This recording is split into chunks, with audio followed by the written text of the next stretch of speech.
আগেও যেমন বেচি 60 টাকা, এখনো 60 টাকা। তেলের সংকটেও যে এরকম দাম আছে, এজন্য প্রধানমন্ত্রী অনেক ধন্যবাদ জানানো দরকার। কোম্পানি এখন যে দাম গায়ে রেট ডিলার ওই দামে নিতেছে তেলের।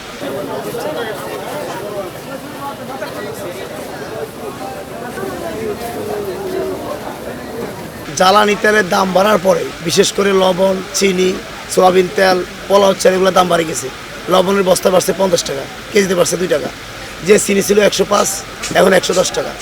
যে ভালো মানের পোলাও চাল ছিল 120 টাকা কেজি, খোলাটা 30 টাকা কেজি, এখন 150 টাকা কেজি। প্যাকেট পোলাও চাল ছিল 160, এখন 175 টাকা। সোয়াবিন তেল সরবরাহ থাকতো 4-5টা কোম্পানি, এখন দিচ্ছে 1-2টা কোম্পানি। তাও চাহিদা মতো না। আমার চাহিদা 20 কার্টন, দিচ্ছে আমার 5 কার্টন। তার সাথে 2 বস্তা আটা দিচ্ছে, 1 কার্টন সরষে তেল দিচ্ছে।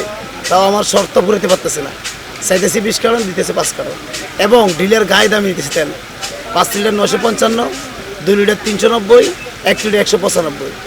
তো অ্যাভেলেবেল তেল নাই। এই যে বাজারে ক্রেতা আসে, হয়রানি হইতেছে। 4-5টা কোম্পানি তেল দিত, 1-2টা কোম্পানি তেল দিচ্ছে। গায়ে দামে কিনবো, কেউ 5 লিটার জায়গায় 2 লিটার কিনতেছে, কেউ 2 লিটার জায়গায় 1 লিটার কিনতেছে। বাজারের পরিস্থিতি ভালো না, অনেক মালের সরবরাহ কম। আবার তেল গায়ে লাগার থেকে আগে 5 লিটার 40 টাকা কম ধরতো কোম্পানি, এখন যে দাম গায়ে রেট ডিলার ওই দামে নিতেছে তেলের। মানে এটা সিন্ডিকেট ভাঙতে হলে প্রত্যেকটা কোম্পানির সরবরাহ থাকতে হবে ঠিক, তাহলে এটা ঠিক হবে বাজার। এখন কোম্পানি 5টাতে 3টা বন্ধ, 2টা দিচ্ছে।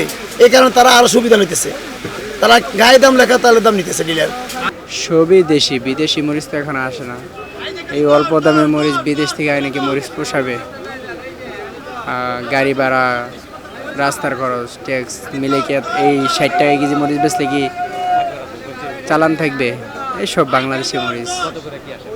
হ্যাঁ, অল্প দাম, বেশি না, 60 টাকা বেশি।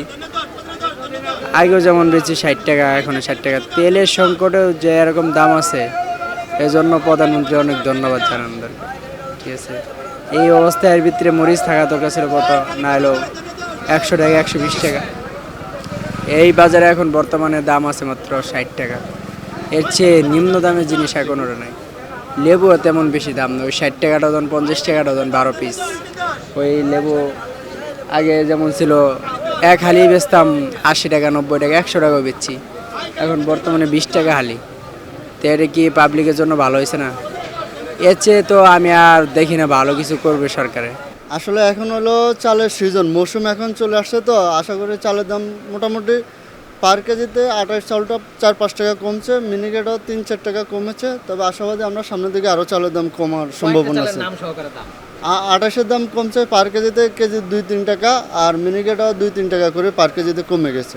তবে সামনে আরও কমার চিন্তা আছে। চালের দাম আসলে কমছে, কিন্তু শুধু নাজিরশাল আর চিনি গুঁড়া এই দুইটার দাম বেড়েছে। এছাড়া আপনাদের চালের কোনো ধরনের কোনো না, চালের কোনো প্রবলেম নাই। এখন হলো মৌসুম, এখন এই সময় চালের দাম সবসময় কম থাকে, এখন চালের দাম বাড়বে না। চালগুলো কেমন চলতেছে? পোলার চালের একটু চাহিদা কম, কিন্তু দাম বেশি, এই জন্য চাহিদা কম।